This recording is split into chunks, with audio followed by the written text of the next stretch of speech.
Praise the lord. Hallelujah, hallelujah. దేవునికి స్తోత్రం కలుగునుగాక. దేవుని యొక్క మహాకృపను బట్టి ఈరోజు మనం ఎన్నవ రోజు ఉపవాస ప్రార్థనలో 13వ రోజు. Praise the lord, hallelujah. దేవునికి స్తోత్రం.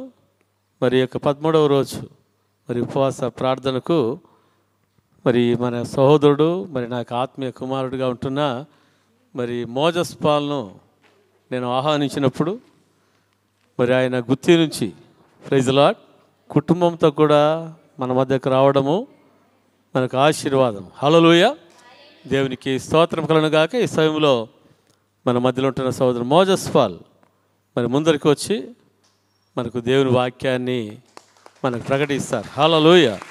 దేవునికి స్తోత్రం కలుగునుగాక.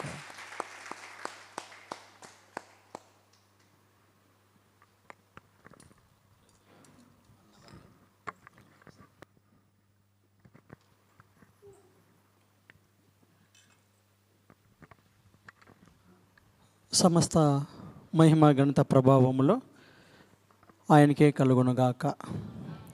హల్లెలూయా. చాలా సంతోషం మిమ్మల్ని అందరినీ చూడడము. దేవాది దేవుడు ఇచ్చినటువంటి అవకాశాన్ని బట్టి, మరి అయ్యగారు కూడా ఇచ్చినటువంటి అవకాశాన్ని బట్టి కృతజ్ఞతలు తెలుపుతూ ఉంటున్నాను. చాలామందికి తెలిసే ఉంటాను, 2012 ప్రాంతంలో నేను మరి ఈ యొక్క కళ్యాణదుర్గం ప్రాంతంలోనే రక్షణ పొందడం జరిగింది. హల్లెలూయా. మరి యొక్క ఉపవాస ప్రార్థనలో పాల్గొనడానికి వచ్చినటువంటి మీకు కూడా మరొకసారి ప్రభునామంలో శుభములు తెలియజేస్తూ ఉంటున్నాను. దేవుని యొక్క వాక్యంలోకి వెళ్దాం.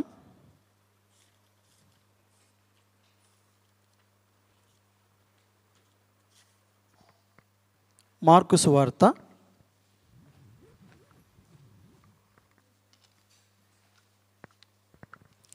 9వ అధ్యాయం.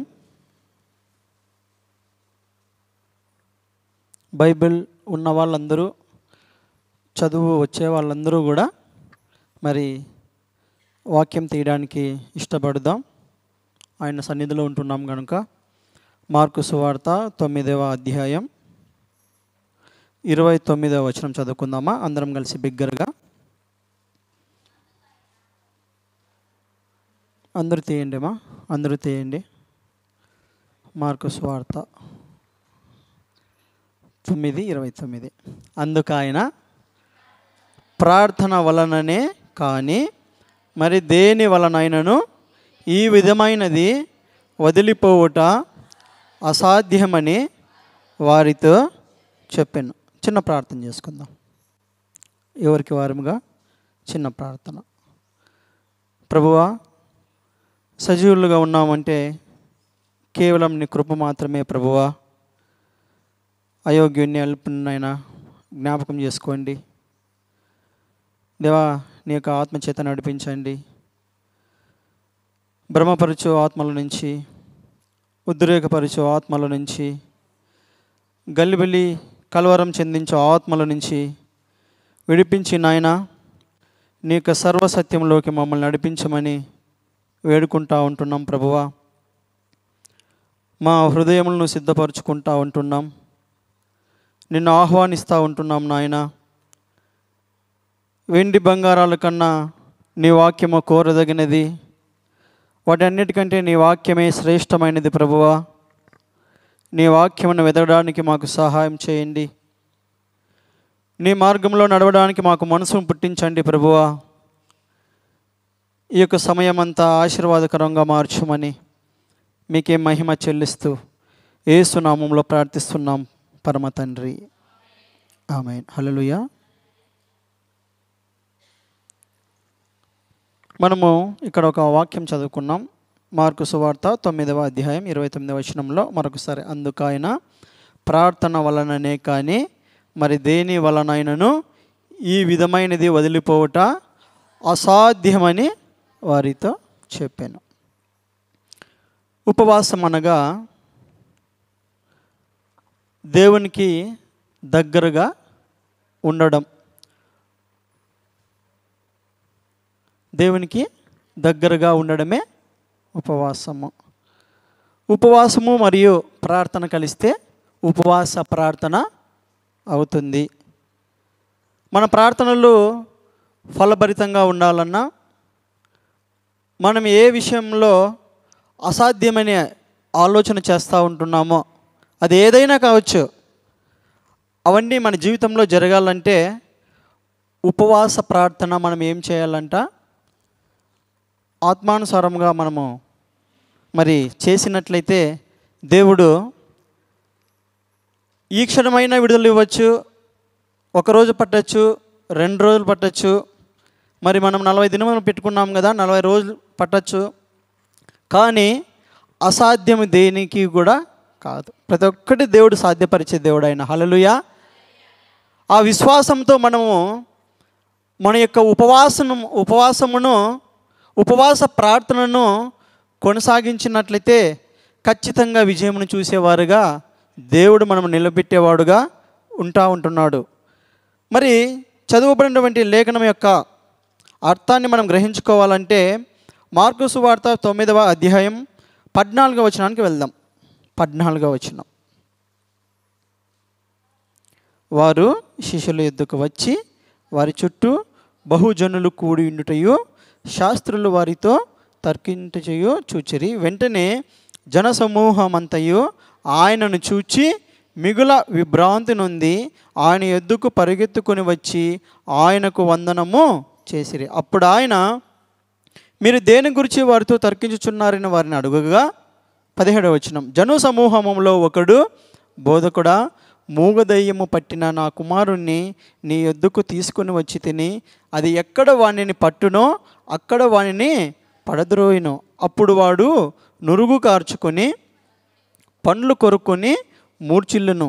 దానిని వెళ్ళగొట్టుడని నీ శిష్యులను అడిగి తిని కానీ అది వారి చేత కాలేదని ఆయనతో చెప్పాను. మనము కాస్త వాక్యం మీద మన హృదయాన్ని లగ్నం చేసినట్లయితే, వాక్యాన్ని లోతుగా మనము అర్థం చేసుకోవడానికి ప్రయత్నం చేసినట్లయితే, ఇక్కడ ఏం జరిగిందంటే, ఒకరోజు యేసుక్రీస్తు ప్రభువు వారు తన యొక్క శిష్యులైనటువంటి పేతురు, యాకోబు, యోహానును ఈ ముగ్గురిని తీసుకొని ఒక కొండ మీదకి వెళ్ళి ప్రార్థన చేస్తూ ఉంటున్నాడు. అక్కడ ప్రభువు రూపాంతరపరచబడుతూ ఉంటున్నాడు. దాన్నే మనం రూపాంతర కొండని కూడా పిలుస్తున్నాం. అంతా జరిగిపోయింది. మరి మోషే, ఏలియా వచ్చి మరి ప్రభువుతో మాట్లాడినట్లు అక్కడ ఉన్నటువంటి పేతురు, యాకోబు, యోహానులు చూస్తూ ఉంటున్నారు. ఇదంతా జరిగిపోయింది. ఇంకా మనము కొండ తిరిగి కిందకు వద్దామని ఆలోచన చేసి యేసుక్రీస్తు ప్రభువు మరియు ఆయన యొక్క ముగ్గురు శిష్యులు, మొత్తం ఎంతమంది యేసుక్రీస్తు ప్రభువుకు శిష్యులు? 12 మంది. ఎంతమంది ప్రభువుతో ఉంటున్నారు? కొండ మీద ముగ్గురు, కొండ కింద 12లో 3 తీసేయండి అమ్మా. ఎంతమంది? మనము బస్సులో ప్రయాణం చేసేటప్పుడు కండక్టర్కి డబ్బులు ఇస్తాం, టికెట్ తీసుకుంటాం. అప్పుడు లెక్కాసారం బాగా చేస్తాం, ఖచ్చితంగా చేస్తాం. ₹1 తక్కువ ఇవ్వని అప్పుడు చూస్తాం కండక్టర్ కథ కదా. సరే, ముగ్గురేమో యేసుక్రీస్తు ప్రభుతో ఉంటున్నారు, కొండ కిందేమో 9 మంది ఉంటున్నారు. చూస్తే పైనుంచి యేసుక్రీస్తు చూస్తూ ఉంటున్నాడు, కింద ఒక తర్కం జరుగుతూ ఉంది, ఒక వాదం జరుగుతూ ఉంది. జనాలంతా గుంపులు కూడుకొని ఉంటున్నారు. చూడడానికి ఒక గొడవ జరిగినట్లుగా కనిపిస్తూ ఉంటున్నది. ముగ్గురు శిష్యులు యేసు ప్రభువు కొండ దిగి వచ్చినారు. ఎప్పుడైతే యేసు ప్రభు కొండ దిగి వచ్చినారో అక్కడ ఉన్నటువంటి ఆ యొక్క జన సమూహం అంతా పరిగెత్తుకొని ఎక్కడికి వస్తూ ఉంటున్నారంట? యేసయ్య దగ్గరికి వస్తూ ఉంటున్నారు. ప్రభువు అడుగుతూ ఉంటున్నాడు, ఏం జరిగింది, ఎందుకు మీరు వాదించుకుంటూ ఉంటున్నారని ఆ యొక్క జనులను అడిగితే వాళ్ళు చెప్తా ఉంటున్నారు, అయ్యా 14వ వచనంలో 15వ వచనంలో, వెంటనే జనసమూహం అంతయు ఆయనను చూచి మిగుల విభ్రాంతి నుండి ఆయన యొద్దకు పరిగెత్తుకొని వచ్చి ఆయనకి ఏం చేస్తూ ఉంటున్నారంట? వందనము చేస్తూ ఉంటున్నారు. తర్వాత 16వ వచనం. అప్పుడు ఆయన, మీరు దేనిని గురించి వారితో తర్కించుచున్నారని వారిని అడుగగా జను సమూహంలో ఒకడు, బోధకుడా, మూగదెయ్యం పట్టినటువంటి నా కుమారుణ్ణి తీసుకొని వచ్చాను. అది ఎక్కడ వాడిని పడుతుందో అక్కడ వాడిని ఏం చేస్తుందంట, మరి పడద్రోసేదిగా ఉంటున్నది. అది వచ్చినప్పుడు వాడు పండ్లు కొరుక్కుని మరి నురుగు గారుచుకుంటూ ఉంటున్నాడు, మూర్చిల్లిపోతూ ఉంటున్నాడు. దాన్ని వెళ్ళగొట్టమని నీ శిష్యులను అడిగితే కానీ అది వారి చేత కాలేదు. ఇది జరిగిన విషయం ఏమిటంట, ఇది యేసుప్రభు కోసం వచ్చారు. ప్రభువు లేడు, కొండ మీద ఉన్నాడు. ఆ లోపల కింద ఎవరున్నారు, శిష్యులు ఉన్నారు. మరి యేసుప్రభుతో చాలా దినములు నడిచినటువంటి అనుభవం ఉంటున్నది. యేసుప్రభువు చేసినటువంటి స్వస్థతలను కళ్ళారా చూసినటువంటి అనుభవం ఎవరికి ఉంటున్నది, శిష్యులకు ఉంటున్నది. సరే, ప్రభువు లేడు, ప్రభువును వెంబడించే శిష్యులు ఉంటున్నారు కదా అని వాళ్ళ దగ్గరకు వచ్చి సమస్య అంతా చెప్పినారు, స్టోరీ అంతా. సరే, ప్రార్థన చేద్దామని శిష్యులు ఏం చేసినారంట, ప్రార్థన చేస్తే దెయ్యము పోయిందా పోలేదా, పోలేదు. అప్పుడు వాళ్ళకి ఏమైందంట, ఒక తర్కము, ఒక వాదము వారి మధ్యలో పుట్టినట్లు మనం చూస్తూ ఉంటున్నాం. చూడండి, అప్పుడు యేసుప్రభు ఒక మాట అంటూ ఉంటున్నాడు 19వ వచనంలో. ఏమని? అందుకైన విశ్వాసము లేని తరము వారలారా, నేను ఎంతకాలము మీతో నుందును, ఎంతవరకు మిమ్మును సహింతును. ఇంత పెద్ద మాట కదా. శిష్యులను ప్రభు ఏమని చెప్తా ఉంటున్నాడు, విశ్వాసము లేని తరము వారలారా. మనమల్లో మనం త్రోవ తప్పి నడిచినప్పుడు కానీ, మనం ఏదైనా ఒక పనికి మాలిన పని చేసినప్పుడు తల్లిదండ్రులు కానీ ఒక మాట అంటే దాన్ని స్వీకరించగలిగినటువంటి స్థితిలో మనం లేం. ఒక గట్టిగా ఒక మాట చెప్పినా మనసంతా చిన్నబుచ్చుకోవడమో, అలగడమో. దైవ సేవకుడు ఏదైనా అయ్యా నువ్వు పలానా పాపం చేశావని గద్దించినప్పుడు స్వీకరించే హృదయం లేనటువంటి పరిస్థితుల్లో మనం ఉంటున్నాం. చూడండి, దేవుని సామెతలో ఒక వాక్యం రాయబడి ఉంటుంది, తండ్రికి ఇష్టుడైన కుమారుణ్ణి గద్దించు రీతిగా యెహోవా తనను ప్రేమించే వారిని ఏం చేస్తాడంట, గద్దిస్తాడంట. ప్రభువు మనతో మాట్లాడుతున్నాడు. ప్రభువు నా యొక్క పాపముల గురించి, లోపాల గురించి హెచ్చరిస్తూ ఉంటున్నాడు అనేటువంటి తలంపుల్లో మనం ఉంటున్నప్పుడు స్వీకరించడానికి సిద్ధంగా ఉన్నట్లయితే మనం ధన్యులం. హల్లెలూయా. ఖచ్చితంగా మన జీవితాలు మార్చబడతాయి. నా కుటుంబంలో ఉన్నటువంటి వ్యక్తులు మారడం లేదు, నా భర్త త్రాగుడుకు బానిసైపోయాడు, నా కుటుంబంలో ఉన్నటువంటి పిల్లలు కూడా నా మాట వినడం లేదు, ఎన్నో సంవత్సరాలుగా మరి ఈ యొక్క రోగము చేత బాధపడుతూ ఉంటున్నాము, ఇది అసాధ్యం అని మనం ఒకవేళ అనుకోవచ్చు. కానీ అది ప్రభువుకు మాత్రం సాధ్యం. హల్లెలూయా. మనకు అసాధ్యము, కానీ ఎవరికి సాధ్యమంట, మన కుటుంబాన్ని మనము దేవుని కొరకు నిలబడినట్లయితే, దేవుని భక్తిని చేయడానికి ఇష్టపడినట్లయితే, ఆయన మార్గంలో వెళ్తూ ఉంటున్నప్పుడు రకరకాల శోధనలు వస్తాయి. యేసుక్రీస్తు ప్రభువారే 40 దినాలు ఉండి ఉపవాసం ప్రార్థన చేసుకొని 40 రాత్రింబగల్లోనే రాయబడి ఉంటుంది దేవుని యొక్క వాక్యంలో. ముగించుకొని ఆయన మరి పరిచర్యను ప్రారంభించడానికి సిద్ధపడితే అపవాది వచ్చి శోధిస్తూ ఉంటున్నాడు. అపవాది శోధించడానికి ఎవరు కూడా అతీతులు కాదు. చిన్న పిల్లలు మొదలుకొని వృద్ధుల వరకు కూడా వానికి ఒకటే డ్యూటీ. ఏం డ్యూటీ? శోధించడమే. నువ్వు ఎక్కడ దొరుకుతావా, ఏ పాపంలో పడిపోతావా, ఏ పాపంను చూపిస్తే నువ్వు ఆకర్షితుడవుతావు, దేవుని విడిచిపెడతావు, శోధించడమే వాని పని. కానీ దాన్ని నువ్వు నేను గ్రహించుకున్నట్లయితే శోధనలో మనం ఎప్పుడు కూడా పడిపోయే వారము కానే కాదు. హల్లెలూయా. సియోను మార్గములో పలు శోధనలు రాగా, సియోను మార్గములో పలు శోధనలు రాగా, సాతాన్ని జయించుటకు విశ్వాసమునిచ్చితివి, సాతాన్ని జయించుటకు నీచితివి స్తోత్రం చెల్లింతుము స్తుతి స్తోత్రం చెల్లింతుము స్తోత్రం చెల్లింతుము స్తుతి స్తోత్రం చెల్లింతుము యేసునాథుని ఆమేన్ యేసునాథుని స్తోత్రం చెల్లింతుము స్తుతి స్తోత్రం చెల్లింతుము. హల్లెలూయా. మన దేవుడంట మాట్లాడే దేవుడు ఆయన. నిన్న నేడు నిరంతరము మారని దేవుడు, ఏకరీతిగా ఉంటున్నటువంటి దేవుడు. భూత వర్తమాన భవిష్యత్ కాలాలలో ఏకరీతిగా ఉండే దేవుడు. హల్లెలూయా. నేను 2012 సంవత్సరంలో మొట్టమొదటిసారి శుక్రవారం జరిగే ఉపవాస ప్రార్థనకు వచ్చినప్పుడు దేవుడు నాతో మాట్లాడినటువంటి మొట్టమొదటి వాక్యం ఏమిటంటే, యోహాను రాసినటువంటి మొదటి పత్రిక 2వ అధ్యాయంలో ఉంటుంది, 16వ వచనం అనుకుంటా. లోకంలో ఉన్నదంతయు శరీరాశ, నేత్రాశ, జీవపు డంబము. నాకు మరి సార్కు ఎటువంటి పరిచయం కూడా లేదు. మొట్టమొదటి వచ్చి దేవుని యొక్క సన్నిధిలో కూర్చున్నాను. ఈ వాక్యం ద్వారా దేవుడు నాతో మాట్లాడడం జరిగింది. హల్లెలూయా. ఆశగల ప్రాణమును తృప్తిపరుస్తాడు ఆయన. ఆశగల ప్రాణాన్ని ఏం చేస్తాడంట?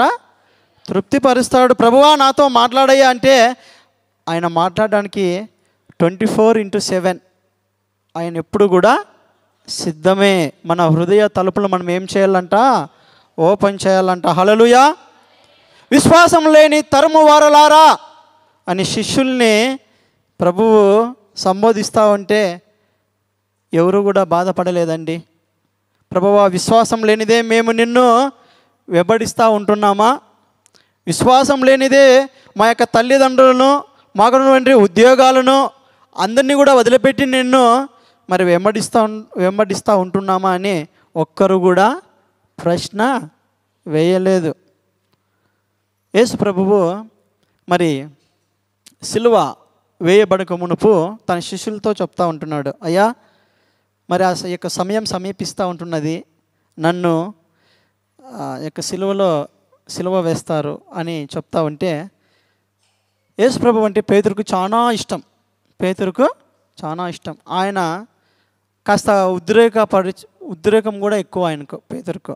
ప్రభువా అది నీకు దూరం అవ్వను గాక అని అంటా ఉంటే ప్రభువు ఒక మాట అంటా ఉంటున్నాడు, సాతానా వెనుకకి వెళ్ళిపోము. అప్పుడు పేతురు కూడా బాధపడలేదు. మన క్షేమమును కోరి మంచి మాటలు చెప్పినప్పుడు దైవ సేవకులు కానీ, మన పెద్దలు కానీ, సంఘంలో ఉన్నటువంటి సంఘ పెద్దలు కానీ ఆ యొక్క మాటలను మనం స్వీకరించడానికి ఏ విధముగా ఉండాలంట? సిద్ధముగా ఉండాలి. అప్పుడే మన జీవితాలు మార్చబడతాయి. హల్లెలూయా. విశ్వాసం లేని తరుము వారలారా అంటూ ఉంటున్నాడు. చూడండి, క్రైస్తవ జీవితం అంతా కూడా విశ్వాసం మీదనే ఆధారపడి ఉంటుంది. నీకు స్వస్థత కావాలన్నా, నీ జీవితంలో ఆగిపోయినటువంటి ఆ యొక్క కార్యాలన్నీ కూడా జరగాలన్నా కూడా మొట్టమొదటిగా మనలో ఉండవలసింది ఏమిటంట? విశ్వాసం. విశ్వాసం అనేది ఎప్పుడు కూడా మన యొక్క కంటికి కనిపించదు. విశ్వాసము మన కంటికి ఎప్పుడు కూడా కనిపించదు. దేవుడు నా జీవితంలో జరిగిస్తాడు అని నమ్మడమే. హెబ్రీ పత్రికల్లో భక్తుడు రాస్తాడు 11వ అధ్యాయంలో 1వ వచనంలో విశ్వాసంకు సంబంధించి ఒక మాట చూసుకుందామా?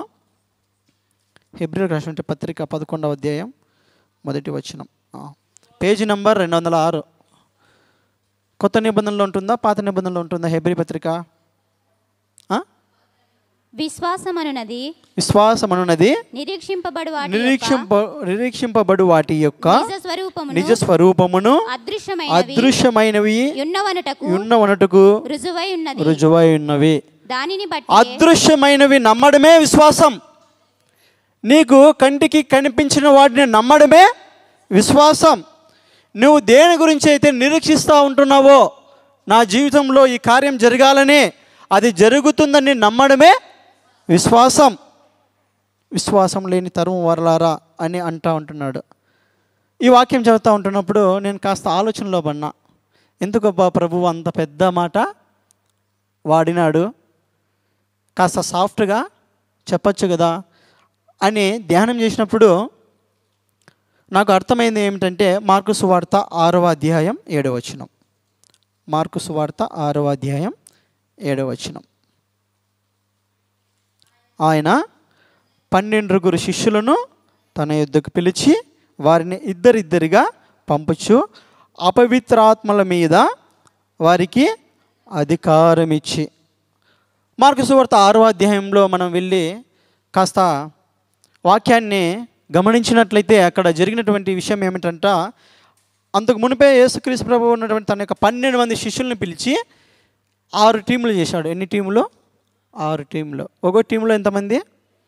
ఇద్దరిద్దరు చేసి వారికి ఒక అధికారం ఇస్తూ ఉంటున్నాడు.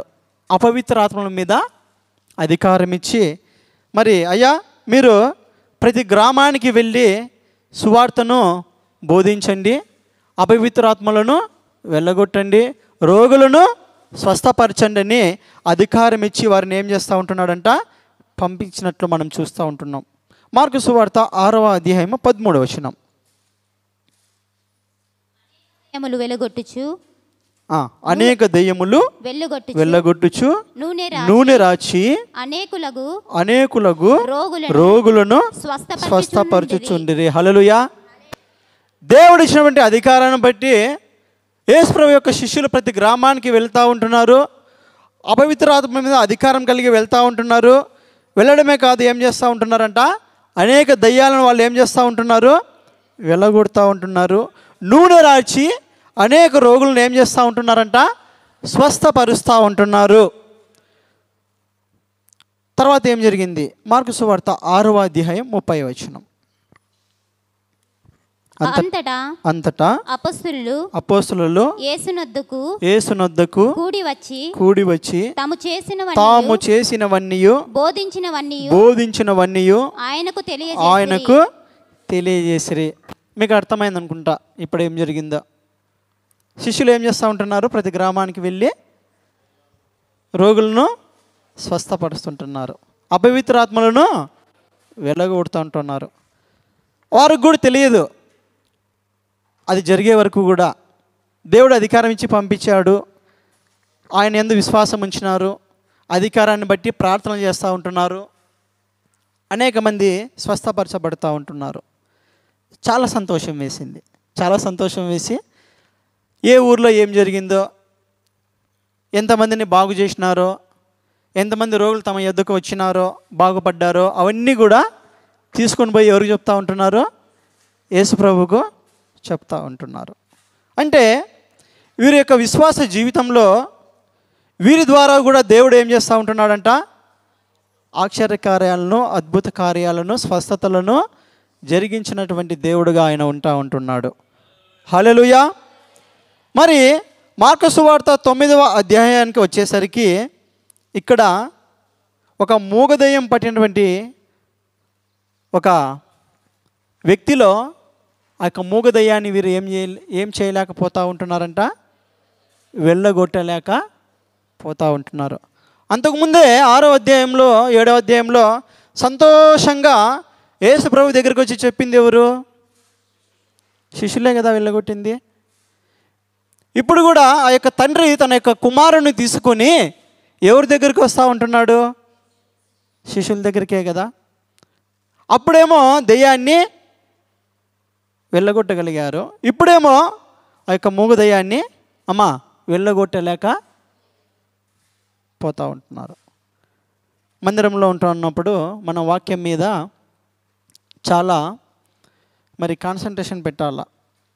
మనం వినుకోకుండా రకరకాల సంఘటనలు జరుగుతూ ఉంటాయి మన చుట్టుపక్కల, దేన్ని పట్టించుకోకూడదు. హల్లెలూయా. అందుకే యేసు ప్రభు ఏమంటున్నాడు వాళ్ళని? విశ్వాసము లేని తరుము వారలారా, నేను మీతో ఎంతకాలము ఉంటాను, నేను ఎంతకాలం మిమ్మల్ని ఇంకా సహించాల. అప్పుడేమో దేవుడు కార్యం జరిగించాడు, ఇప్పుడేమో వీరి జీవితాలలో మరి ఆ యొక్క మూగదయ్యాన్ని వెళ్ళగొట్టలేకపోతున్నారు. కారణం ఏమిటంటే విశ్వాసం లేకపోవడం. హల్లెలూయా. 40 దినాలు మనం ఎంత ఉపవాసం ఉండి ప్రార్థనలు చేసినా మనలో విశ్వాసం లేనట్లయితే ఏ కార్యాలు కూడా మన జీవితాలలో జరగవు. ప్రస్తున్నటువంటి పరిస్థితులన్నీ కూడా మనకు విరోధముగా ఉండొచ్చు. కనుచూపు మేరలో ఒక్క పాజిటివ్గా ఒక్క అవకాశం కూడా మనకు కనబడక పోవచ్చు. వైద్యులు మన రోగాన్ని బట్టో మనకున్నటువంటి ఇబ్బందిని బట్టో, అయ్యా అమ్మ మీ జీవితంలో ఈ రోగం మిమ్మల్ని వదిలిపెట్టి వెళ్ళదు అని చెప్పి ఉండవచ్చు. ఏదేమైనా కానీ మనం ఎవరిని చూడాలంట? ఆయన వైపే చూడాలి. విశ్వాసమునకు కర్తయు దానిని కొనసాగించు యేసు వైపు చూస్తూ మనము వెళ్ళాలి. మనం ఎందుకు ఉపవాసాలు ఉండాలి అంటే ఆగిపోయినటువంటి ఆ యొక్క పనులన్నీ కూడా మళ్ళీ ఏం జరగాలంట? ప్రారంభం అవ్వాలి. హల్లెలూయా. దానికోసమే మనము ఉపవాసాలుండి ప్రార్థనలు చేస్తూ ఉంటున్నాం. మన మైండ్లో ఒకటి మనం పెట్టుకోవాలి, నా దేవుడు శక్తి కలిగిన దేవుడు. హల్లెలూయా. ఆయన లేకుండా ఈ యొక్క సర్వ సృష్టిలో ఏది కూడా కలగలేదు. శూన్యంలో భూమిని వేలాడదీసిన వాడు ఆయన. హల్లెలూయా. ఇంతకుముందు మనం పాడుకున్నాం కదా, ఎర్ర సముద్రాన్ని ఏం చేశాడంట ఆయన? పాయలుగా. ఆ పాటలు పాడుకుంటూ ఉంటున్నప్పుడు నేను ఊహించుకుంటున్నా, సముద్రం చిన్నగా ఉంటుందా? ఎంత ఉంటుంది? ఊహించలేం. చాలా లోతు, చాలా పెద్దది. ముందేమో సముద్రం, వెనుకలేమో శత్రువులు. మా పని ఈరోజు అయిపోయింది అనుకున్నారు ఇజ్రాయేలీలు. ఎప్పుడైతే మోషే తన యొక్క కర్రతో ఆ యొక్క ఎర్ర సముద్రాన్ని కొట్టాడు, ఏమైపోయిందంట? పాటలు పాడుతూ ఉంటున్నప్పుడు అన్వయించుకొని పాడడం మనం నేర్చుకున్నట్లయితే దేవుని యొక్క శక్తిని పొందుకుంటాం. హల్లెలూయా. దేవుని యొక్క శక్తిని పొందుకునే వారిగా మనము ఉంటున్నాం. అందుకే యేసు ప్రభువు తన శిష్యులను విశ్వాసం లేని తరము వారులారా, నేను ఎంతకాలం మీతో నుందును, ఎంతవరకు మిమ్మల్ని సహింతును, వారిని నా యొద్దకు తీసుకొని రండి అని వారితో చెప్పగా, చూద్దాం 20వ వచనం ఏం జరిగింది. వారు ఆయన యొద్దకు వారిని తీసుకొని వచ్చిరి. దయ్యము ఆయనను చూడగానే వానిని విలవిలలాడించను గనుక వాడు నేలపడి నురుగు కార్చుకొనుచు పొరలాడుచుండెను. హల్లెలూయా. అపవిత్రాత్మల మీద శక్తి కలిగిన వాడు మన ప్రభువు. హల్లెలూయా. ఆ యొక్క గిరాసీనుల దేశంలో ఆ యొక్క సమాధుల్లో ఒకడున్నాడంట. వాణ్ణి ఇనుప సంఖ్యలు కూడా ఏమీ చేయలేవంట. దాన్ని తుత్తునీలుగా ఏం చేస్తూ ఉంటున్నాడు? వాడు తెంచేస్తూ ఉంటున్నాడు. ఎప్పుడైతే ప్రభువు ఆ యొక్క ప్రాంతంలో అడుగు పెట్టాడో, దేవుని కుమారుడా నాతో నీకు ఏమి పని, సమయం ఇంకా ఉన్నది, నన్ను విడిచిపెట్టు అని మరి చెప్పినట్లు మనము చూస్తూ ఉంటున్నాం. చూడండి, ఎప్పుడైతే యేసు ప్రభువు దగ్గరకు వాడిని తీసుకొని వచ్చినారో వాడిని ఏం చేస్తూ ఉంటుందంట? దెయ్యము విలువిలలాడిస్తూ ఉంటున్నది. నేలపడి నురుగు కార్చుకుంటూ పొరలాడుచుండెను. ఆ యొక్క వ్యక్తిని అక్కడ ఉన్నటువంటి జనాలు చూసినప్పుడు అనుకుంటారు, ఇంతవరకు వీడు బాగుండే యేసు ప్రభు దగ్గరికి తీసుకొని వస్తే ఏమైపోయాడు?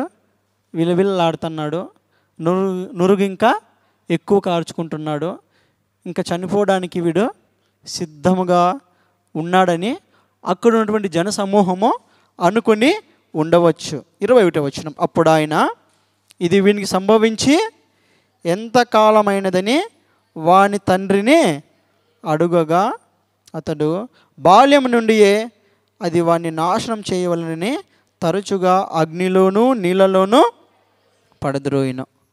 ఆయన కనికరం గల దేవుడు తన యొద్దకు వచ్చి వారిని ఎవరు కూడా త్రోసివేసే దేవుడు కానే కాదు. జాలి కలిగినటువంటి దేవుడు ఆయన. కనికరపడి అయ్యా తండ్రితో అడుగుతూ ఉంటున్నాడు ప్రభు, అయ్యా ఎంతకాలమైంది ఈ సమస్య చేత బాధపడుతూ ఉంటున్నాడని అడిగితే ఏం చెప్తా ఉంటున్నాడు? బాల్యము నుండియే, చిన్నతనం నుంచి కూడా ఈ యొక్క సమస్య చేత, చాలా సంవత్సరాల నుంచి ఈ యొక్క సమస్య చేత బాధపడుతూ ఉంటున్నాడు. ఎంతకాలం మనం కూడా పాపం మీద జయము లేక, శరీర సంబంధమైనటువంటి విషయాల మీద జయము లేక, మన యొక్క చూపుల మీద, మన యొక్క ఆలోచనల మీద జయము లేక ఎంతకాలం అయింది? ఎంతకాలం నుంచి ఆ యొక్క పాప సంబంధమైనటువంటి ఆలోచనల చేత మరి బాధపడుతూ ఉంటున్నాం. ఎంతకాలమైందని ప్రభువు కూడా మనతో ప్రశ్నిస్తూ ఉంటున్నాడు. చూడండి, ఉపవాసం అనగా దేవునికి సమీపముగా రావడం, కేవలము స్వస్థతలు జరగాలనో ఆగిపోయినటువంటి కార్యాలు జరగాలనో కాదు. కానీ ఉపవాసంలో ఏం జరుగుతుందంటే మనం కూడా నేల మట్టుకు తగ్గించబడతాం. హల్లెలూయా. మనలో ఉన్నటువంటి అహం కూడా వెళ్ళిపోతుంది. నేను కలిగి ఉన్నది నాది కాదు, ఈ దినము ఏమై ఉన్నానో కేవలం అది ఎవరి కృప? యేసు కృప అని మనం చెప్పగలగాలి ఉపవాసంలో. ఎందుకంటే ఉపవాసం అనేది దేవునికి మనల్ని దగ్గరగా చేస్తుంది. తృప్తిగా తిన్నామనుకోండి, ప్రార్థన చేయగలుగుతామా? చేయలేం. అందుకే చివరిలో ప్రభు చెప్తా ఉంటున్నాడు కదా, కేవలము ఉపవాస ప్రార్థన ద్వారానే ఇది సాధ్యమని చెప్తా ఉంటున్నాడు. చూడండి 23వ వచనం. ఆ తండ్రి అంటా ఉంటున్నాడు ప్రభువుతో, ఏమైనను నీ వలనైతే మా మీద కనికరపడి మాకు సహాయము. ఇతనికి కూడా తండ్రిలో కూడా ఒక అల్ప విశ్వాసం. ప్రభువునే ఏమంటున్నాడు? ఏమైనా నీ వలనైతే నువ్వు నాకు సహాయం చేయి. ఎందుకు ఆ మాట అంటున్నాడంటే, శిష్యులు మరి దయ్యాన్ని వెళ్ళగొట్టగలిగారా? వెళ్ళగొట్టలేదు. దానికి కారణం ఎవరు? శిష్యుల్లో ఉన్నటువంటి అల్ప విశ్వాసమే. దానికి ప్రభువు కారణమా? కాదు. ఒక్కొక్కసారి మన జీవితాలలో కార్యాలు జరగవు. ఎందుకంటే మనలో ఉన్నటువంటి అల్ప విశ్వాసాన్ని బట్టే. దానికి ఎవరు కారణం కాదు? దేవుడు కారణం కానే కాదు. ఆయన అన్యాయస్తుడు కానే కాదు, నమ్మదగిన దేవుడు ఆయన. మనము నమ్మదగిన వారం కాకపోయినా ఆయన మాత్రం ఏమంట? నమ్మదగిన వాడిని దేవుని యొక్క వాక్యము చెబుతూ ఉంటున్నది. ఎప్పుడైతే శిష్యులు వెళ్ళగొట్టలేకపోయారో తండ్రిలో కూడా ఏమొచ్చిందమ్మా? ఒక అల్ప విశ్వాసం వచ్చింది. సాక్షాత్తు దేవాది దేవుణ్ణి ఏమంటున్నాడంటే, ఏమైనను నీ వలన అయితే. చూడండి యేసు ప్రభు ఏం సమాధానం చెప్తున్నాడు అక్కడ 23వ వచనంలో మధ్యలో. అందుకు యేసు, నమ్ముట నీ వలనైతే నమ్మువానికి సమస్తము సాధ్యమే అని అతనితో చెప్పాను. యేసుక్రీస్తు ప్రభు వారి యొక్క సమాధానాలు చాలా ఎక్సలెంట్గా ఉంటాయి. అయ్యా నాలో ఏమి లేదు, నీలోనే ఉంది, నమ్ముట నీ వలనైతే నమ్మువానికి సమస్తము సాధ్యమే. అప్పుడు తండ్రి యొక్క సమాధానం చూడండి 24వ వచనంలో. వెంటనే ఆ చిన్నవాని తండ్రి, నమ్ముచున్నాను, నాకు అపనమ్మకము ఉండకుండా సహాయం చేయమని బిగ్గరగా చెప్పాను. ఒప్పుకుంటా ఉంటున్నాడు. యేసు ప్రభుతో మనసారా హృదయం తెరిచి, ప్రభువా నేనైతే నీ యొద్దకు వచ్చాను, నువ్వు ఈ యొక్క కార్యం జరిగిస్తావని, నా కుమారుని బ్రతికిస్తావని, స్వస్థపరుస్తావని వచ్చాను. కానీ నాలో హృదయంలో ఏముందంట? అపనమ్మకము ఉందని వెంటనే ఒప్పుకున్నాడంట యేసు ప్రభుతో. ఎవరైతే ప్రభు యొక్క సన్నిధిలో దేవుడు మాట్లాడినప్పుడు వెంటనే స్పందిస్తారో, వెంటనే నువ్వు ఏ విషయంలో నిన్ను నువ్వే హెచ్చించుకుంటున్నావో నిన్ను నువ్వే తగ్గించుకో. నీ కుటుంబంలో నీ భర్త కన్నా నిన్ను నువ్వే హెచ్చించుకుంటున్నావేమో, కుటుంబం యొక్క క్రమమును మర్చిపోయావేమో, నీ తల్లిదండ్రుల కన్నా నీ అత్తామామల కన్నా నువ్వే గొప్పదానివి, నేనే గొప్పవాడిని అని అనుకుంటున్నావేమో. దేవుడు మాట్లాడినప్పుడు వెంటనే నువ్వు నేను స్పందించి తగ్గించుకొనడానికి ఇష్టపడినట్లయితే దేవుడు ఏం చేసేవాడుగా ఉంటున్నాడంటే ఆ యొక్క కార్యములను జరిగించేవాడుగా ఉంటున్నాడు. వెంటనే స్పందిస్తూ ఉంటున్నాడు. దేవునికి ఎవరు ఇష్టం అంటే ఎవరైతే తొందరగా స్పందిస్తారో.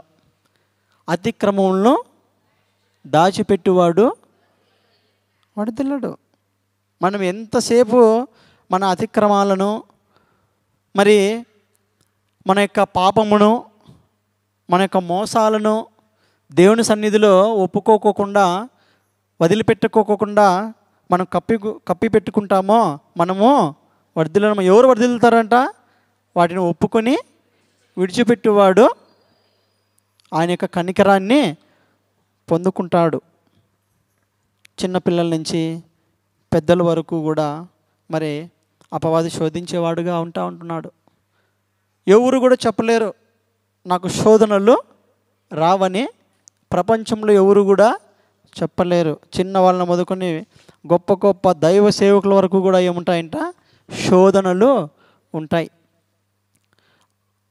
ఈ యొక్క స్వస్థత రావడానికి కారణము ఆయన తన యొక్క కుమారుని బాగు చేసుకోవడానికి ప్రధాన కారణం ఏమిటంటే అపనమ్మకం ఉండకుండా సహాయం చేయమని బిగ్గరగా చెప్పాను. చూడండి ఎంత ఆయన హృదయము ఓపెన్గా ఉంటున్నది. బిగ్గరగా ఎవరన్నా ఏమని అనుకుంటారేమో, నాలో అపనమ్మకం ఉందని బిగ్గరగా చెబితే నా చుట్టుపక్కల ఉంటున్న వాళ్ళు ఏమనుకుంటారేమో. దేవుని సన్నిధిలో ఎప్పుడు కూడా మనము సిగ్గుపడకూడదు. మన యొక్క హృదయం అంతా విప్పబడాలి. విప్పబడినప్పుడే దేవుడు తన కార్యాలు జరిసేవాడుగా ఉంటున్నాడు. అపనమ్మకం ఉండకుండా సహాయం చేయమని బిగ్గరగా చెప్పాను. జనులు గుంపుగూడి తన ఎద్దుకు పరిగెత్తుకొని వచ్చుట యేసు చూచి, మూగవైన చెవిటి దయ్యమా, వానిని వదిలిపోమ్ము, ఇక వానిలో ప్రవేశింపవద్దని నీకు ఆజ్ఞాపించుచున్నానని చెప్పి ఆ యొక్క అపవిత్రాత్మను గద్దించెను. మనం ఎప్పుడైతే దేవునికి అవకాశం ఇస్తామో అప్పుడు దేవుని యొక్క కార్యాలు మనలో ప్రారంభమవుతాయి. హల్లెలూయా. ఆయన అపనమ్మకం ఉంది ప్రభువా నాలో అని బిగ్గరగా వెంటనే ఒప్పుకుంటున్నాడు కాబట్టే ఆ యొక్క సమస్యను నుంచి విడిపించడానికి ప్రభువు మరి ఏం చేస్తూ ఉంటున్నాడంట? తొందరగా యేసు కూడా రెస్పాండ్ అయినట్లు మనం చూస్తూ ఉంటున్నాం. గద్దిస్తూ ఉంటున్నాడు. అప్పుడు అది కేక వేసి వానిని ఎంతో విలువిలలాడించి వదిలిపోయిను. అంతటా వాడు చచ్చిన వాని వలె ఉండెను గనుక. ప్రభు ఎప్పుడైతే గద్దిస్తూ ఉంటున్నాడో ఆ యొక్క అపవిత్ర ఆత్మ వాడిని విలువిలలాడిస్తూ ఉంటున్నది. చచ్చిపోయిన వాని వలె పడిపోయాడంట. అక్కడ అనేక మంది జనసమూహం ఉంటున్నారు. కొద్దిమంది అనుకుంటారు యేసు ప్రభు దగ్గరికి వస్తే బాగు చేస్తాడని అనుకుంటే వీడు ఏమైపోయాడు? చచ్చిపోయాడు అని కొద్దిమంది కూడా అనుకుంటారా? ఖచ్చితంగా అనుకుంటారు. అందరూ కూడా విశ్వాసంతో వచ్చింటారు. కొద్దిమంది చూద్దాం ఏం జరుగుతుందో అని తమాషాగా చూసే కూడా కొద్దిమంది వచ్చింటారు. అప్పుడు యేసు ప్రభు ఏమంటున్నాడంటే అనేకులు వాడు చనిపోయేనని చూడండి, అనేకులు ఏమనుకున్నారంట? చనిపోయా.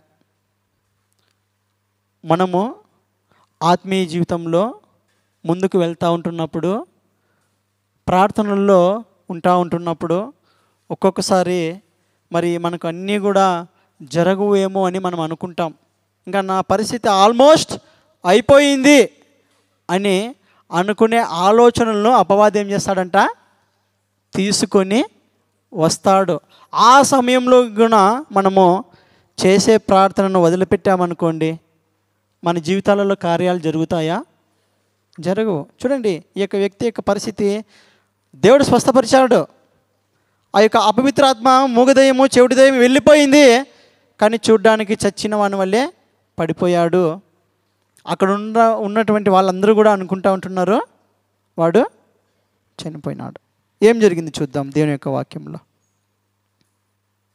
27వ వచనం, మార్కు సువార్త 9:27.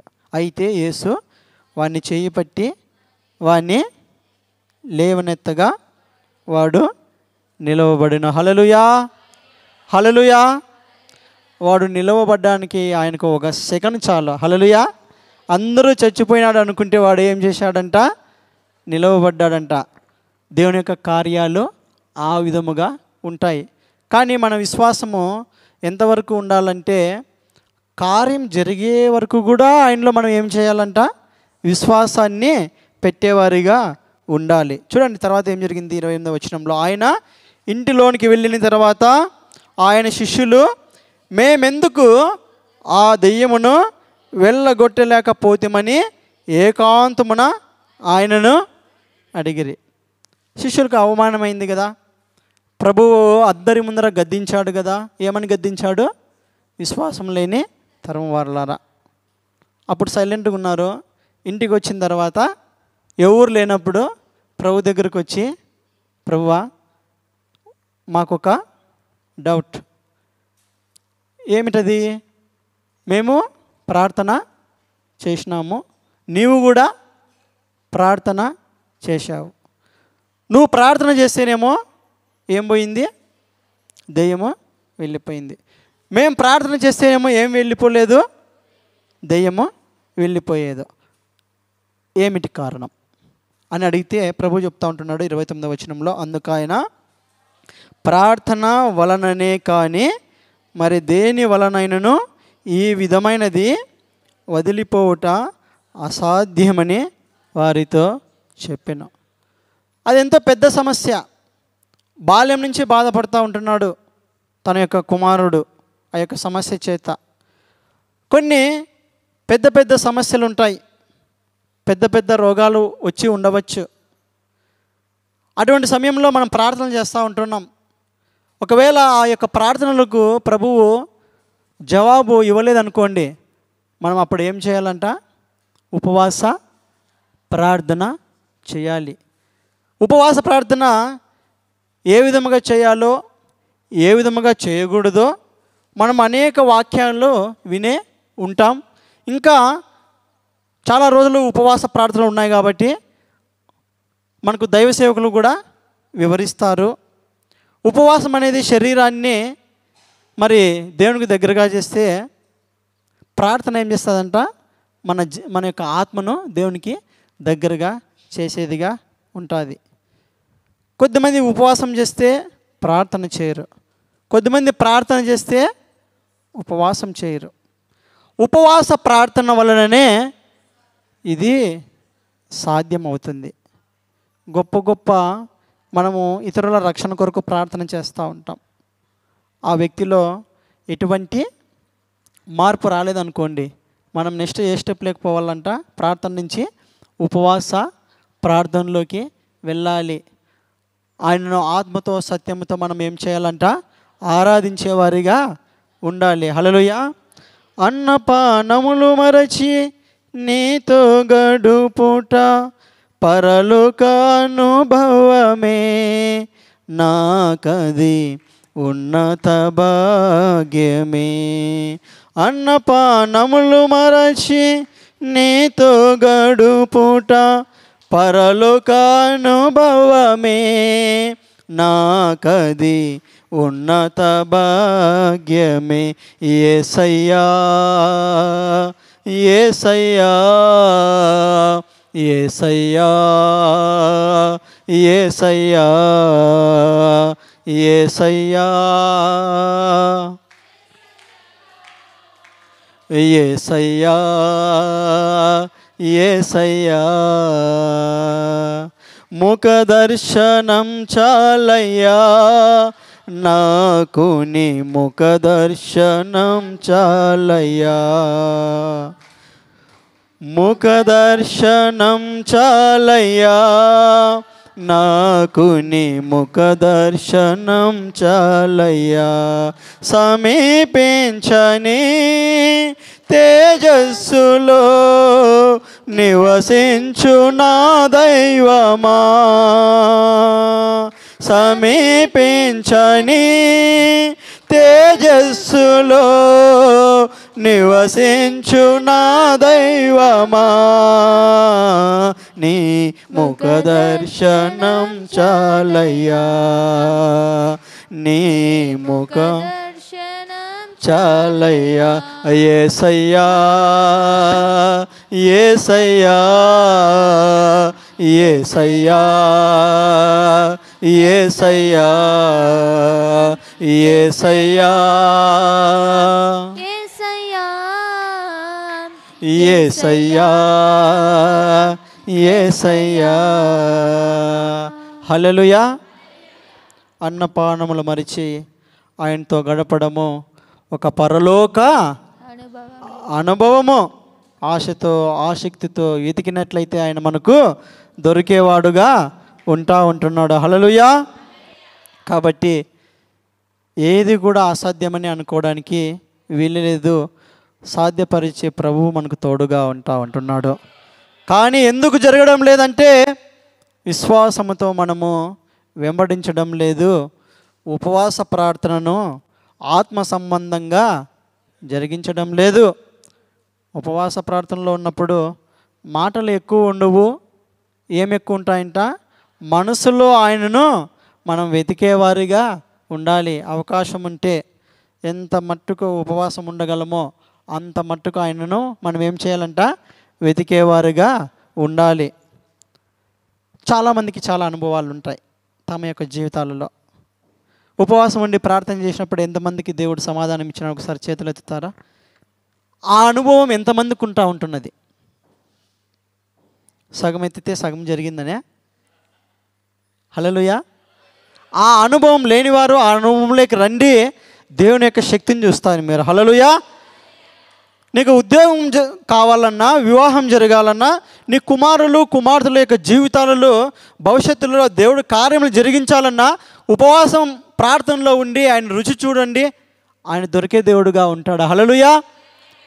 నా జీవితంలో దేవుడు అంటే నాకు సరిగా తెలియనటువంటి ఆ యొక్క వయసులో కానీ ఒక విశ్వాసము ప్రభువు నాకు సహాయం చేస్తాడని.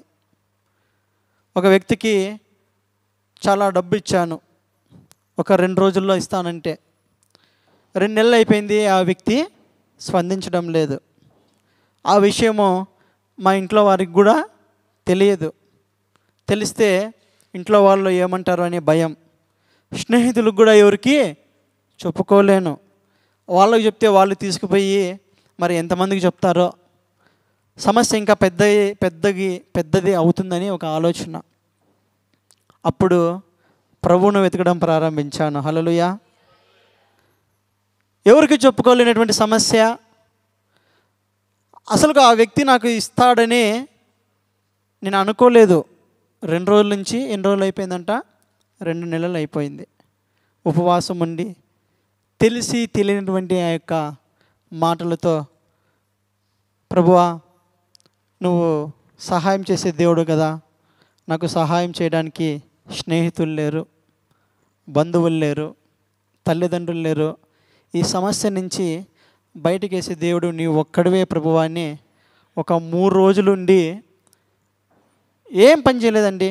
ఉద్యోగం చూసుకుంటానే ఉద్యోగం తొందరగా చేసుకోవడము, బైబిల్ తీసుకోవడము, మోకరించడము, ప్రార్థన చేయడం, చాలా ఆకలి వేసినప్పుడు నీళ్ళను తాగడం. 3 రోజులుండి మరి ప్రార్థన చేసినప్పుడు ఏ వ్యక్తి అయితే నాకు డబ్బులు ఇవ్వకుండా నన్ను ఇబ్బంది పెడతా ఉంటున్నాడో 4వ రోజు ఆ వ్యక్తి నా దగ్గరకు పరిగెత్తుకొని వచ్చినాడు. హల్లెలూయా. అప్పుడు అనుకున్నాను, ప్రభువా నువ్వు ఎంత గొప్ప దేవుడు. నేను అడిగాను, అన్నా నువ్వు డబ్బులు ఇవ్వవని నేను అనుకున్నాను, మరి ఎందుకు నాకు ఇవ్వాలని మనసు పుట్టిందంటే, పడుకుంటుంటే నాకు రాత్రిపూట నిద్ర రావడం లేదన్నాడు ఆ వ్యక్తి. హల్లెలూయా. పడుకుంటుంటే నాకు నిద్ర రావడం లేదు, నువ్వే గుర్తుకొస్తా ఉంటున్నావు, నాకు 1 వారం రోజులు సమయం ఇవ్వు, నీ డబ్బంతా ఇచ్చేస్తా అన్నాడు. హల్లెలూయా. 1 వారం రోజుల లోపల ఆ వ్యక్తి నా దగ్గరకు వచ్చి నా డబ్బంతా నాకు ఇచ్చివేయడము జరిగింది. వెతుకు, ఆశతో వెతుకు, ఆయన దొరికే దేవుడు మనకు ఆయన. హల్లెలూయా. ఆశతో వెతికినట్లయితే, మనసారా హృదయముతో మనం వెతికినట్లయితే ప్రభువు మనకు దొరికే దేవుడు ఆయన. హల్లెలూయా. మరొక సందర్భం చూపించి నేను ముగిస్తాను. ఎస్తేరు గ్రంథం 4వ అధ్యాయం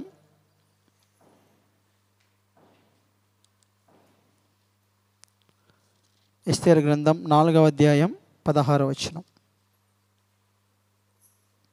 పేజీ నంబర్ 417వ పేజీ, పాత నిబంధనలో ఎస్తేరు గ్రంథం 4వ అధ్యాయం 17వ వచనం,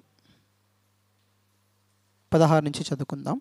నీవు పోయి షూషను నందు కనబడిన యూదులనందరినీ సమాజ మందిరమునకు సమకూర్చి నా నిమిత్తము ఉపవాసం ఉండి 3 దినముల అన్నపానములు చేయకుండి, నేనును నా పనికత్తెలను కూడా ఉపవాసం ముందుము.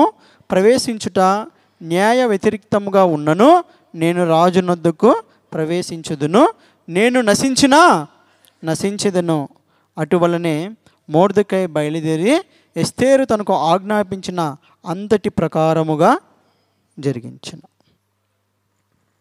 ఈ యొక్క వాక్యాన్ని వివరించి నేను ముగిస్తాను తొందరలోనే. ఎస్తేరు ఒక రాణి స్థానంలో ఉంటున్నది. మొర్దెకై ఆమె యొక్క పినతండ్రి, బాబాయ్. ఆయన ఒక గృహ పాలకుడు అనమాట, అంటే ద్వారపాలకుడు. ద్వారం దగ్గర కాచుకొని ఉంటాడనమాట రాజ్యంలో. హామాను అని ఒక శత్రువు ఉన్నాడు వాళ్ళకు. ఆ హామాను ఒక కుట్ర పన్నాడు. ఈ రాజ్యంలో ఉన్నటువంటి యూదులందరినీ కూడా ఉరి తీయించడానికి ఒక కుట్ర పన్నాడు. అది మొర్దెకైకి తెలిసి ఒక వర్తమానం పంపిస్తూ ఉంటున్నాడు తన కూతురు అయినటువంటి ఎస్తేరు దగ్గరికి. ఎందుకంటే ఆమె ఏ స్థానంలో ఉంటున్నది? రాణి స్థానంలో ఉంటున్నది కాబట్టి సహాయం చేస్తుంది. ఆమె చెప్తే రాజు వినడా? వింటారు కదా. భార్య చెప్తే భర్తలు వినరా? వినాల్సిందేనా? వింటారా? నవ్వుతున్నారంటే వినాల్సిందే అని. పంపిస్తే ఆమె రాణి ఎస్తేరు మరలా సమాచారంను ప్రత్యుత్తరం ఇస్తూ ఉంటున్నది. ఏమని అంటే, రాజు దగ్గరకు నేను వెళ్ళక దాదాపుగా 30 రోజులు అయిపోయింది. రాజు పిలిచే వరకు కూడా ఎవరు కూడా ఆయన యొక్క మరి గదిలోనికి వెళ్ళడానికి వీలు లేదు. ఒకవేళ వెళ్ళినట్లయితే ఖచ్చితంగా వారికి ఏం శిక్ష? మరణ శిక్ష అని చెప్పి పంపిస్తూ ఉంటే మొర్దెకైకు కోపం వచ్చింది. నువ్వు కూతురు అయ్యుండి కూడా మన వాళ్ళ కోసం అంత త్యాగం చేయలేవా? రాజుతో వెళ్ళి మాట్లాడలేవా అని మొర్దెకై కూడా తన యొక్క ముఖమును చిన్నబుచ్చుకుంటూ ఉంటున్నాడు. అప్పుడు ఈమె ఒక ఆలోచన వేస్తూ ఉంటున్నది. చూడండి, ఏం ఆలోచన అంటే, అయ్యా నేను రాజు దగ్గరకు వెళ్తాను, కానీ మీరు ఒక సహాయం చేయాలి నాకు. ఏమిటంటే, నా నిమిత్తము ఎన్ని రోజులు ఉపవాసం ఉండాలి? 3 దినాలు ఉపవాసం ఉండి మీరు ప్రార్థన చేయండి. నేను ఉపవాసం ఉంటా, నా పనికత్తులు కూడా ఉపవాసం ఉంటాను. నేను ధైర్యంగా వెళ్తా రాజు దగ్గరకు. వెళ్ళకూడదు, వెళితే మరణశిక్షనే, అయినా కానీ వెళ్తా. ఎవరి కోసం? మన యొక్క ప్రజల కోసం నేను వెళ్తా, కానీ మీరు 3 దినాల నుండి ఉపవాసం ఉండి ప్రార్థన చేయండి అని ఆమె ప్రత్యుత్తరం ఇచ్చి పంపిస్తూ ఉంటున్నది. సరే, మేము ఉపవాసం ఉండి ప్రార్థన చేస్తాం, మీరు వెళ్ళమని చెప్తా ఉంటున్నాడు మొర్దెకై. చూడండి, ఇంటికి వెళ్ళిన తర్వాత చదవండి 5-6 అధ్యాయాల్లో. మరి ఆమె రాజు యొక్క మందిరంలోకి ప్రవేశిస్తూ ఉంటున్నది. దేవుడు ఆ యొక్క రాజు యొక్క హృదయమును మార్చినట్లు మనం చూస్తాం. హల్లెలూయా. ఆమె భయపడుతూ ఆ యొక్క రాజమందిరంలోకి ప్రవేశిస్తూ ఉంటే ఆమెను చూడగానే, ఎస్తేరును చూడగానే ఆ యొక్క అహశ్వేరోషు రాజుకి ఏం పుట్టిందంట? దయ పుట్టిందంట. అప్పుడు ఆమె అక్కడికి వెళ్ళి మరి జరిగినటువంటి ఆ యొక్క కుట్రనంతా తర్వాత వివరించినట్లు మనం చూస్తూ ఉంటున్నాం. శత్రువు ఏ యొక్క పన్నాగమైతే పడ్డాడో, ఏ ఉరికొయ్య మీద మరి మొర్దెకైను యూదులందరినీ ఉరి తీయాలని ఆశపడ్డాడో దేవుడు ఆ యొక్క కుట్రను ఏం చేశాడంట? తారుమారు చేశాడు. మొర్దెకై చనిపోవాలి ఆ యొక్క కుట్రలో. కానీ ఎవరు చనిపోతూ ఉంటున్నారంటే కుట్ర పడినటువంటి హామానే తాను చేయించినటువంటి ఆ యొక్క ఉరి కొయ్య మీద ఉరి తీయబడ్డాడు. హల్లెలూయా. ఉపవాస ప్రార్థనలకు అంత శక్తి ఉంటుంది. హల్లెలూయా. అసాధ్యమైనది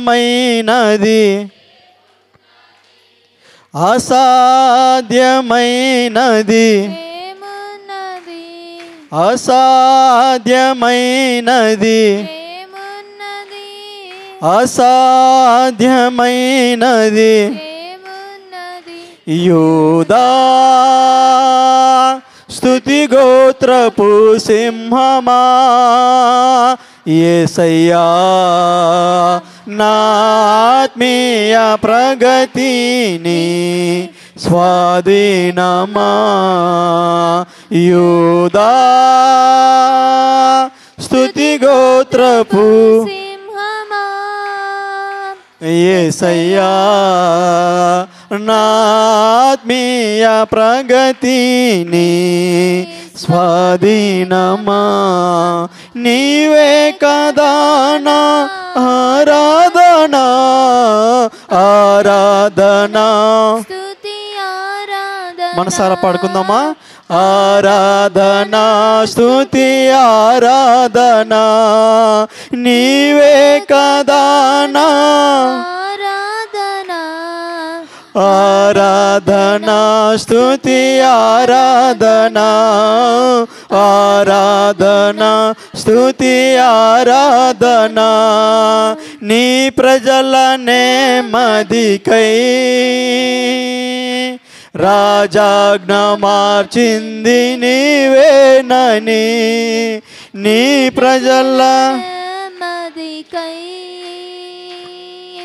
రాజాజ్ఞ మార్చింది నీవేనని అహమును అణచి అధికారులను అధముల చేసిన నీకు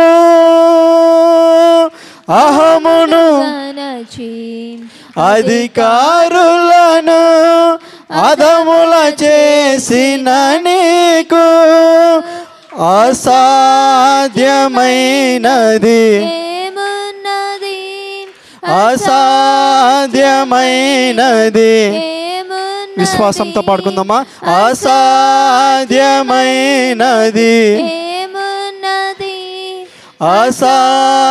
అసాధ్యమైనది ఏమున్నది యూదా స్తుతి గోత్రపు సింహమా యేసయ్యా నా ఆత్మీయ ప్రగతిని స్వాధీనమా నీవే కదా నా ఆరాధనా స్తుతి ఆరాధనా ఆరాధనా స్తుతి ఆరాధనా నీవే కదా నా ఆరాధనా స్తుతి ఆరాధనా ఆరాధనా స్తుతి ఆరాధనా నీ వారసత్వముకై నా జయము కోరింది స్తోత్రం నీ వారసత్వముకై నా జయము కోరింది నీ అత్యున్నతమైన సింహాసనమును నాకిచ్చుటలో నీకు అత్యున్నతమైన సింహాసనమును నాకిచ్చుటలో నీకు అసాధ్యమైనది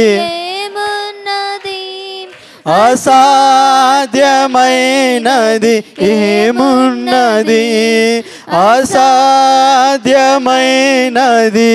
ఏమున్నది అసాధ్యమైనది ఏమున్నది. హల్లెలూయా. పుట్టినటువంటి 30 దినాలకే నా చిన్న కుమారునికి పెద్ద సమస్య వచ్చి పడింది. మీరందరూ కూడా చాలామంది ప్రార్థనలు చేశారు దేవుని కృపను బట్టి. కొద్ది రోజులు ఆలస్యమంటే బిడ్డ బ్రతికేవాడు కాదని డాక్టర్లు చెప్పారు. 30 దినాలకే ఓపెన్ హార్ట్ సర్జరీ చేయాలని చెప్పి ఉంటున్నారు. కేవలం హార్ట్ సమస్యనైతే ఏమో అనుకోవచ్చు, కానీ కామెర్లు తగ్గడం లేదు. బ్లడ్లో ఆక్సిజన్ లెవెల్స్ తగ్గిపోతూ ఉంటున్నాయి.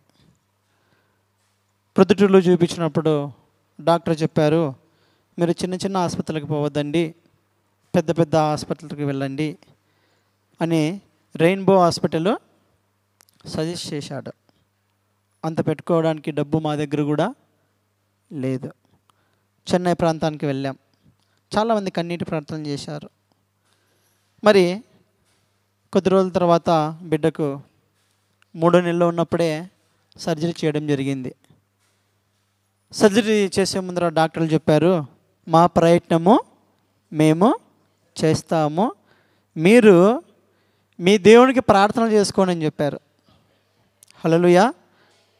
కానీ బ్రతికించేవాడు ఎవరంట?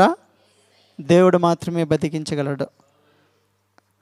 ధైర్యంతో బిడ్డను పంపించాం ఆపరేషన్ థియేటర్లోకి.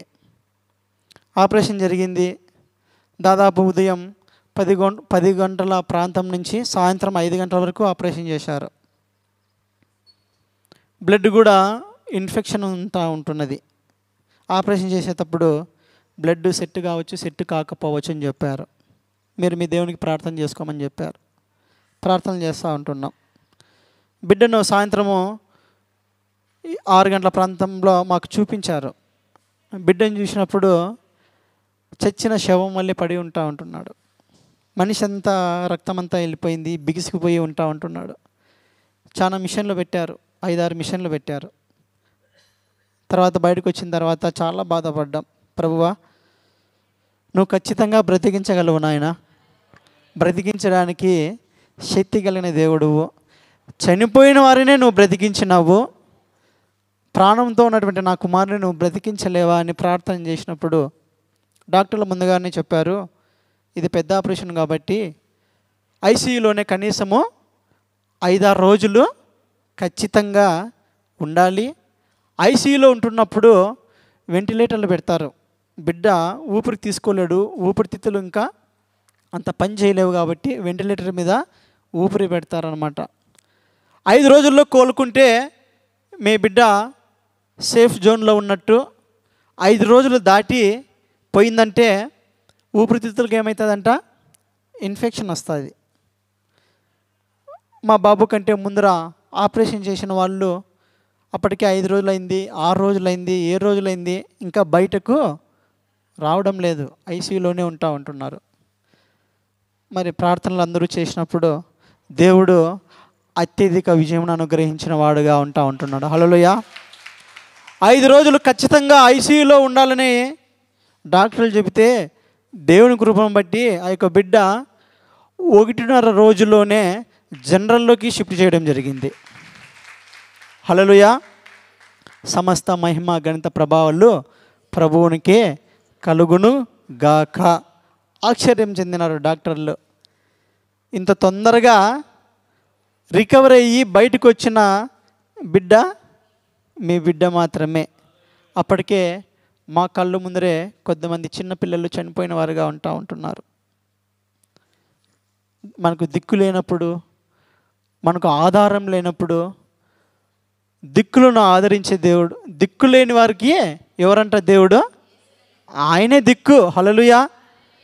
ఎంత సంపూర్ణముగా మనం ఆయన వద్దకు వస్తామో అంత సంపూర్ణముగా ఆయన కార్యములు జరిగించే దేవుడుగా ఉంటున్నాడు. కాబట్టి ఈరోజు సారాంశం ఏమిటంటే, మన ఉపవాస ప్రార్థనలు ఏ విధంగా ఉండాలంటే విశ్వాస సహితముగా ఉండాలి.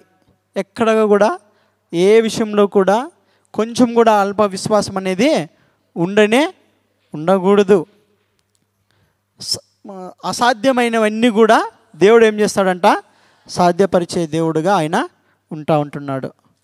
దేవుడు ఈ వాక్యముని దీవించును గాక. హల్లెలూయా.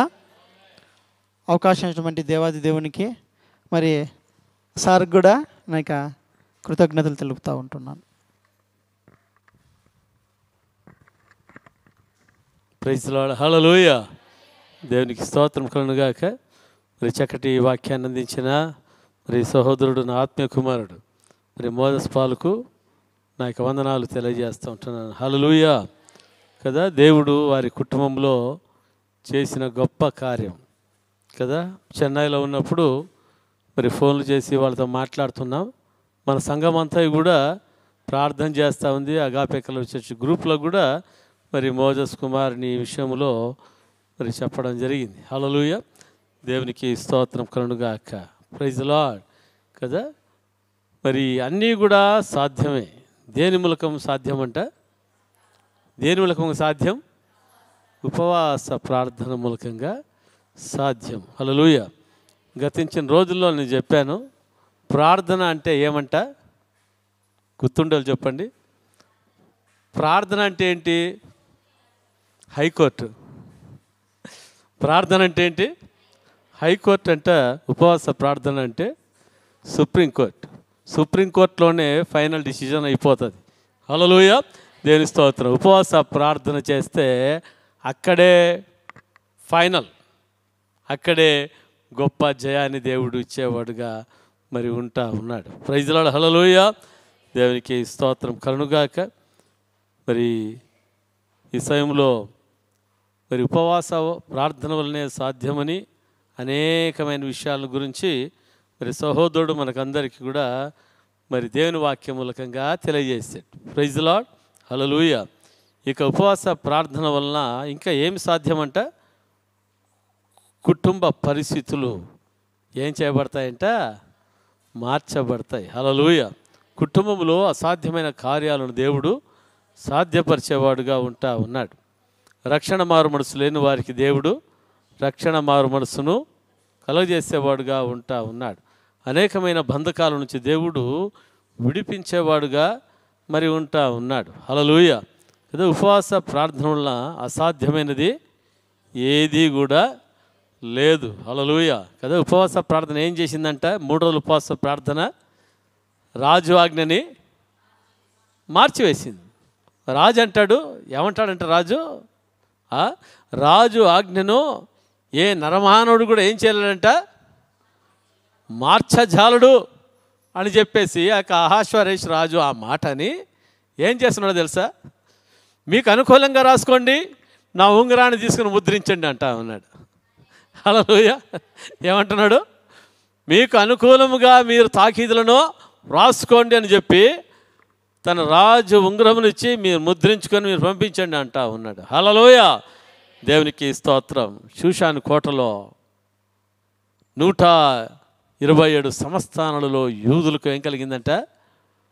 సంతోషం, ఆనందం, పండుగ దినంగా మార్చబడింది. దేని మూలకంగా చెప్పండి? ఉపవాస ప్రార్థన మూలకంగా. హల్లెలూయా. దేవునికి స్తోత్రం కలుగునుగాక. కదా, ఉపవాస ప్రార్థన మూలకంగా దేవుడు గొప్ప గొప్ప కార్యాలు మరి మా జీవితాల్లో చేశాడు. గొప్ప గొప్ప కార్యాలు మీ జీవితాల్లో కూడా చేశాడు. హల్లెలూయా. ఇంకా ఇంకా గొప్ప కార్యాలు దేవుడు ప్రతి ఒక్కరి జీవితాల్లో చేయడానికి పరిశుద్ధాత్మ దేవుడు సహాయం చేసి నడిపించునుగాక. ఊహించని కార్యములను నా దేవుడు కుటుంబాల్లో జరిగించునుగాక. మరి ప్రతి ఒక్కరికి కూడా ఉపవాసం ఉంటారు. ఉపవాసములో ఏముండకూడదంట? అల్ప విశ్వాసము. ఉపవాసం ఉంటారు, అది అవుతుందో లేదో అంటే ఏంటంట? అందుకనే ప్రభు అన్నాడు, విశ్వాసము లేని ఈ తరుము వారలారా అన్నాడు. హల్లెలూయా. ఉపవాసం ఉండి ఇది జరుగుతుందో లేదనుకుంటే ఇంకా ఏమంటారు చెప్పు? దేవునికి స్తోత్రం. కదా, విశ్వాసము లేని ఈ తరుము వారలారా కాకూడదు, మనం ఎటువంటి వాళ్ళు ఉండాలంట? యెహోషువ మరి ఎటువంటి వాడు? విశ్వాస వీరుడు. మనము ఏ తరములో ఉన్నామంట? విశ్వాస తరములో మనం ఉన్నాం. దేవుడు అటువంటి దృఢమైన విశ్వాసాన్ని ప్రతి ఒక్కరికి అనుగ్రహించునుగాక. మీ జీవితాలలో అసాధ్యమైన కార్యాలను నా దేవుడు సాధ్యపరచునుగాక. Amen, amen, amen. హల్లెలూయా.